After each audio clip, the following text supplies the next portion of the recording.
নাহমাদুহু ওয়া নুসাল্লি আলা রাসূলিহিল কারীম।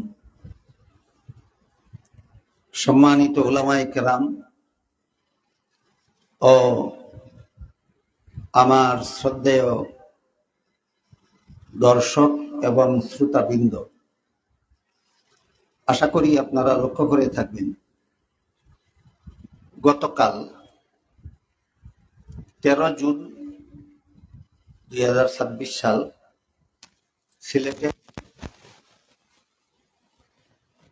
জামিয়া মাদানিয়া দারুল উলুম আঙ্গুরা মাদ্রাসার মাঠে আর-শিহাব পরিষদের উদ্যোগে একটা সেমিনার অনুষ্ঠিত হয়েছে। সেই সেমিনারে আমি যে বক্তব্য প্রদান করেছিলাম, সেই বক্তব্য সম্পর্কে কে বা কারা মিডিয়াতে নিউজ প্রদান করেছে যে আমি ভুল বুঝে সেই বক্তব্য প্রদান করেছিলাম, তাই আমি আমার বক্তব্য প্রত্যাহার করে নিয়েছি। এই নিউজটা সম্পূর্ণ মিথ্যা, বানোয়াট এবং উদ্দেশ্য প্রণোদিত। আমি সেই বক্তব্য কারো উস্কানিতে নয়, কারো প্রদত্ত মিথ্যা তথ্যের ভিত্তিতে নয়, আমি সমস্ত তথ্য উপাত্ত যথাযথভাবে যাচাই করি আমি স্বেচ্ছায় সজ্ঞানে ঠান্ডা মস্তিষ্কে আমি সেই বক্তব্য প্রদান করেছি। আমি সেই বক্তব্য প্রত্যাহার করিনি। কাজেই যারা মিডিয়াতে প্রচার করে বেড়াচ্ছে যে আমি আমার বক্তব্য প্রত্যাহার করেছি, তারা মিথ্যাবাদী। আর আল্লাহ কুরআনে বলেছেন, লানাতুল্লাহি আলাল কাযিবিন, মিথ্যাবাদীদের উপর আল্লাহর লানত। আরেকটা ব্যাপার হলো, এই বক্তব্যের পরে কোনো কুচক্রী মিথ্যাবাদী নয়, আমার কোনো হিতাকাঙ্ক্ষী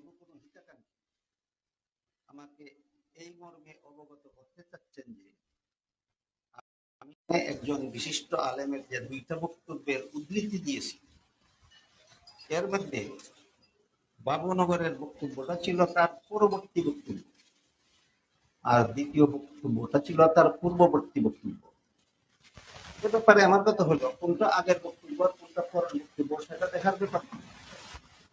দেখার ব্যাপার হলো বক্তব্য দুইটা একটা আরেকটার বিরুদ্ধে, বক্তব্য দুইটা একটা আরেকটার সাথে সাংঘর্ষিক। সুতরাং যেটাই আগের হোক আর যেটি পরের হোক, যেহেতু একটা আরেকটার সাথে সাংঘর্ষিক, তাই যিনি বক্তব্য দিয়েছেন তাকে পরিষ্কার করতে হবে যে তার আগের বক্তব্যটা ঠিক না পরের বক্তব্যটা ঠিক। আগেরটা ঠিক হলে পরেরটা প্রত্যাহার করতে হবে, পরেরটা সঠিক হলে আগেরটা প্রত্যাহার করতে হবে। এইভাবে কোনো একটা প্রত্যাহার না করে উল্টাপাল্টা 2টা বক্তব্য দিয়ে রাখলে জাতি বিভ্রান্ত হয়। এই বিভ্রান্তির দায় দায়িত্ব নিবে কে? এই প্রশ্নটা আমি আমার হিতাকাঙ্ক্ষী ভাইদের কাছে রাখলাম। আশা করি আল্লাহ আমাদের সবাইকে সঠিক বিষয়টা উপলব্ধি করার তৌফিক দান করবেন। আমি